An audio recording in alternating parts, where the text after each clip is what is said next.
బ్రాహ్మణులకు శుభవార్త. సనాతన ధర్మ పరిరక్షణే ధ్యేయంగా ఏర్పడినటువంటి హిందూ మహాసంస్థానం విదేశాలలో ఉద్యోగాన్వేషణ చేయాలనుకున్న ఔత్సాహికులకై అభ్యర్థుల నుండి దరఖాస్తులు కోరుతుంది. సంప్రదించవలసిన వాట్సాప్ నంబర్ 9866615399. నమస్తే, వెల్కమ్ టు అవర్ ఛానల్. నేను పద్మిని. ప్రస్తుతం పాటు ప్రముఖ ఆధ్యాత్మికవేత్త, జ్యోతిష పండితులు, అమ్మవారి సేవకులు, దత్త గణపతి ఉపాసకులు మురళీధర శర్మ గారు మనతో పాటు ఉన్నారు. మాట్లాడదాం. మురళి గారు నమస్కారం అండి. మహాదేవ శ్రీమాత్రే నమః. ముందుగా మీకు వినాయక చవితి శుభాకాంక్షలండి. థ్యాంక్ యూ అమ్మ. అందరికి మన ఛానల్లో ఉండేటువంటి వ్యూయర్స్ అందరికి వినాయక చవితి రేపే వినాయక చవితి, శనివారం వస్తున్నటువంటి ఈ వినాయక చవితికి ఎటువంటి ఇబ్బందులు లేవు ఈ సంవత్సరం అయితే. ఎందుకంటే చక్కగా రోజంతా కూడా చవితి ఉంది కాబట్టి ఇబ్బంది ఏం లేదు. ఈ రోజు వర్జ్యం ఉంది, అయ్యో వర్జ్యం ఒక్కటి చూసుకొని పెట్టుకుంటే సరిపోతుంది. ఏ సమయంలో పెట్టుకోవాలనేది కూడా మరి చెప్పండి. ఎట్లా వినాయక చవితిని జరుపుకోవాలి? మీరు మీ గుళ్ళో కూడా చాలా వైభవోపేతంగా జరుగుతుంది. ఆబ్వియస్ గా వినాయకుడి టెంపులే కాబట్టి ఎట్లా జరుగుతుంది, ఏం చేసుకోవాలి, మేమైతే ఎలా జరుపుకోవాలి, ఒక్కసారి విషయాలు. తప్పకుండా అమ్మ. విషయం ఏమిటి అంటే, అసలు వినాయక చవితి అనేటువంటి విషయం అసలు దేనికి తీసుకువెళ్ళి ఈ గణపతిని నీళ్ళల్లో వేసేస్తున్నారు, అసలు దానిలో ఉండేటువంటి ఆంతర్యం ఏమిటి అనేటువంటిది వాస్తవానికి 100లో కొంతమందికే తెలుసు. ఇప్పుడు మనం చెప్పేటువంటి ఈ విషయం కూడా కొన్ని ఒక 1Kనో 2Kనో అంతమందికి మాత్రమే తెలుస్తుంది. కానీ 10K వేసుకోండి, ఇక అందరికీ అయితే పెద్దగా తెలియదు. సరే, తెలిసినప్పటికీ దానికి సంబంధించినటువంటి విధి విధాలను మర్చిపోయి వారికి ఇష్టం వచ్చినట్టు రీతిలో చేస్తూ ఉన్నారు. ఇందులో కూడా వారి మన గంభీరం అంటే మన దాన్ని ఏమంటారు, నేను అనేటువంటిది ఒక అహంకార భావంతో కూడా చేస్తున్నారు. ఈ పండుగను చాలా షో ఆఫ్ గా మండపాల్లో ఖచ్చితంగా కేవలము గణపతిని పెట్టేటువంటి ఆ యొక్క మండపం ఏదైతే ఉంటుందో లక్షల డెకరేషన్, రేట్లు పెరిగిపోయాయి. ఏదో చిన్నగా పెడదామన్నా కూడా బాధనే ఉన్నది. ఎక్కడ చూడు ఈ కాంపిటీషన్ తోటి వెనుకట చిన్నగా పందిర్లు వేసి గమ్మత్తుగా పెట్టేది, అంత బాగుండేది.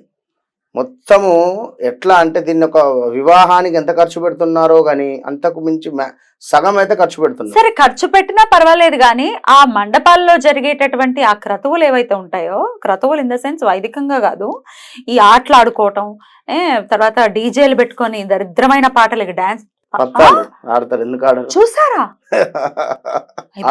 ఇది ఇంత ఇంత సౌభాగ్యం నాకు కలగలేదండి, అది మాత్రం నేను చూడలేదు. కానీ అవన్నీ ఉంటాయి. లాస్ట్ రోజు మంచిగా హ్యాపీగా ఇది ఇష్టం వచ్చినటువంటి సినిమా పాటలు పెట్టుకొని దేవుని ముందు ఎగురుతారు. అరే ఇంద్ర నాయన అంటే స్వామి వెళ్ళిపోతున్నాడు కదా, ఏదో లాస్ట్ రోజు సెలబ్రేషన్ అంటే ఇదా డీజే పెట్టుకుని కుప్పిగంతులు వేయడమా?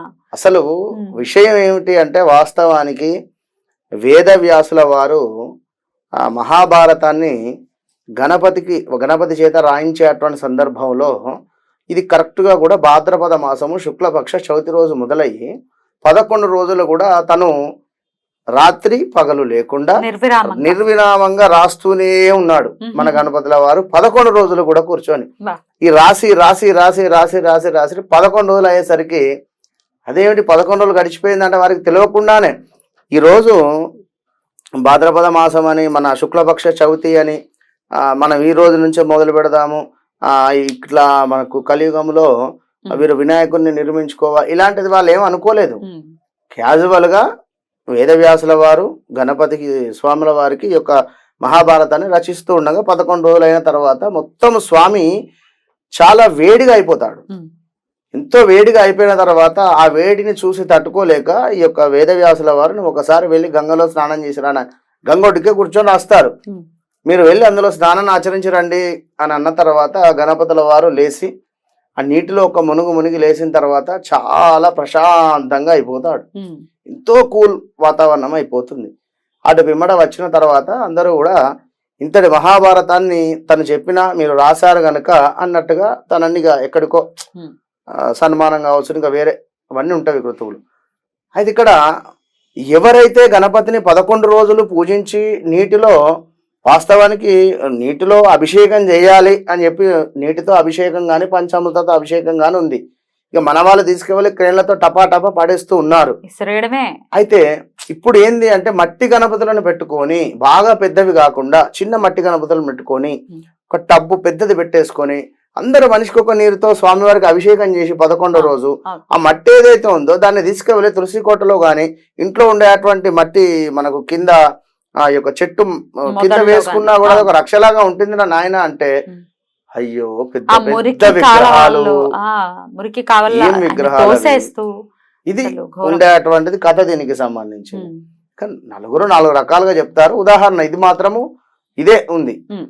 కనుక ఎవరైతే 9వ రోజు కానీ 11వ రోజు కానీ వాస్తవానికి 11 days ఈ విధంగా అయిన తర్వాత చక్కగా ఎన్నో ఉన్నవి మనకు సంబంధించినవి డప్పులు ఉన్నవి, మనకు కోలాటాలు కోలాటాలు ఉన్నవి, అంగరంగ వైభవంగా మన పిల్లలు చిన్న చిన్న పిల్లలు భరతనాట్యం చేసేటువంటి వారు ఉన్నారు. వారితో కాసేపు ఇవంతా భరతనాట్యం ఎంటర్టైన్మెంట్ ఇవ్వవు చేసుకుంటూ కదా, అదే అదే అదే కదా బాధ. ఇవన్నీ ఏం ఎంటర్టైన్మెంట్ ఇస్తా, బోర్ ఇది. కెవ్వు కేక లాంటి పాటలు పెట్టుకుని ఊగుడు ఊగితే అవి ఎంటర్టైన్మెంట్ ఇస్తాయి. బాహుబలి విగ్రహాలు, బాహుబలి విగ్రహాలు, జీన్స్ గబ్బర్ ప్యాంట్ సింగ్ వేసుకున్న విగ్రహాలు. నేను వినాయకుడు. పవన్ కళ్యాణ్ ఫ్యాన్ కానీ చెప్తున్నా గబ్బర్ సింగ్ విగ్రహాలు పెట్టకండి. ఎందుకు అంటే దేవుడికి మనకున్న పర్సనల్ వద్దు. మంచిగా చక్కగా గణపతి స్వామి వారి ఇట్లా లడ్డుకు లడ్డు ఉన్నట్టు కూర్చొనేది మంచిగా పొట్ట, ఆ ముఖంలో కళ ఎంత బాగుంటది. అసలు అనుగ్రహం రావాలి ఈ కలియుగంలో. వినాయకుడు అనుగ్రహం మనకి మస్ట్ అండ్ షుడ్. ఈ కలియుగం ఏమిటి ఎప్పుడైనా కూడా. మరి అనుగ్రహం రావాలి అని అంటే ఎంత వినయంగా మనం ఎంత భక్తి శ్రద్ధలతో స్వామి ముందు ప్రవర్తిస్తున్నాం అనేది ఖచ్చితంగా ఒకసారి ఆలోచించుకోవాల్సినటువంటి ఖచ్చితంగా 100% కూడా. మరొకటి ఏమిటి అంటే పెద్దవాళ్ళు అన్నదానాల దగ్గర కూడా పోటీలు. ఈ రోజు వాడు పెడుతున్నాడు, నేను పెడతాను చెప్పా కదా నీకు పోయిన సంవత్సరమే, నీకు గుర్తుండదు. పోయిన సంవత్సరం చెప్పా కదా, నువ్వు ఎందుకు ఆ రోజు అక్కడ మొత్తం ఏదో షో ఆఫ్ చేసి వెళ్ళిపోతారు, ఎవరికి మనసు నమ్మట్టది. అరే నాయన డబ్బులు పెట్టాలనుకుంటే ఇది ముందుగానే తీసుకోండి, మీరు అదేమిటి ఒక హుండీ పెట్టుకుని ఆ హుండీలో వేసుకోండి లేదా బ్యాంకులో వేసుకోండి. వచ్చే సంవత్సరం ఇక పలానా వ్యక్తిది పలానా డేటు రాసుకోండి. డీజేల కల్చర్ మాత్రం మారాలని మనస్ఫూర్తిగా కోరుకుంటున్నాం. మనస్ఫూర్తిగా 2-3 అవుతుంది, 4 అవుతుంది, డీజేలు ఏందో వీళ్ళ కథ. ఇది మారాలి డెఫినెట్ గా. ఇది వినాయకుడి ముందు ఉన్నావు ఒళ్ళు దగ్గర పెట్టుకుని మనం ఆయన పూజించుకోవాలి. రైట్ అండి. ఇక ముఖ్యంగా ఫస్ట్ పాట అయితే ఏకదంతాయ ఒక్క ఫస్ట్ పాట మాత్రం పెడుతున్నారు. ఆయన కంటి తుడుపుకేమో, తర్వాత అంతా కేవు కేకలును ఇంకా వేరే వచ్చింది రింగరింగాలు పోయిగా. అయితే కనుక దయచేసి ఆ విధంగా చేసుకోండి. ఇంట్లో చక్కగా ఎరుపు రంగు వస్త్రాన్ని పరుచుకొని కొన్ని బియ్యం వేసుకొని మట్టి విగ్రహం చిన్నది పెట్టేసుకోవాలి. పెట్టుకున్న తర్వాత పత్రి అవన్నీ ఉంటాయి, పత్రి కంకి అవన్నీ తెలిసినవి చక్కగా అక్కడ పెట్టేసుకొని పిల్లలు వాళ్ళు చదువుకునేటువంటి పుస్తకాలు పెన్నులు మంచిగా స్వామి పాదాల దగ్గర పెట్టుకోవాలి. ఆ తండ్రి జాబ్ చేసేటువంటి ఫైల్స్ కానీ ల్యాప్టాప్ కానీ ఏదో అక్కడ స్వామి దగ్గర సమర్పించండి ఆ రోజు. ఎందుకంటే భగవంతుని యొక్క ఆశీర్వాదం వల్లనే మనం ఇది చదువుతున్నాము, ఇది చేస్తున్నాము, ఇవన్నీ ఉన్నవి కనుక మన వస్తువులు కొన్ని అక్కడ సమర్పించి ఖచ్చితంగా పూజ చేసుకొని చక్కగా కూడా స్వామి వారికి 4 పుష్పాలు గరిక పత్తితో వస్త్రం చేసి పసుపు గణపతిని కూడా చేసి పెట్టేసి ఇక ఈ రకంగా మనకు ఎట్లాగూ గణపతికి సంబంధించిన 21 నామాలు ఉన్నవి. సుముఖాయ నమః, ఏకదంతాయ నమః, కపిలాయ నమః, గజకర్ణికాయ అని చెప్పి ఇవి మేము చదవలేమనుకో, పుస్తకంలో కథ ఉంటుంది కదా, జనరల్ గా నోరు తిరగకున్నా కూడా ఆ రోజు చదవండి. అరే ఎవరైనా కథ చదువుతున్నాడు అని చెప్పి భగవంతుడు ఒక్క చూపైనా చూస్తాడు. పుస్తకం కొనుక్కోండి, వినాయక వ్రత కల్పము దొరుకుతాయి ఈజీగా, తీసుకొని చక్కగా దానిలో ఉన్నవి చదువుకోండి, ఏం కాదు. ఎవరో రావాలి ఎవరో చేయాలనేటువంటిది ఏం అవసరం లేదు. అయిన తర్వాత పూజ చేసుకుని అక్షతలు మన కథా అక్షతలు ఖచ్చితంగా జల్లుకోవాలి నెత్తి మీద, అదర్వైజ్ నీలాప నిందలను పాలవుతాం. ఇక్కడ మరొక ట్విస్ట్ వచ్చింది, ఒక ట్విస్ట్ ఏంటిదంటే ఇప్పుడే ఇందాకే గొప్ప గొప్ప యూట్యూబర్లు బయలుదేరారు. కాదు ఇందాకే ఒకటి చూడడం జరిగింది.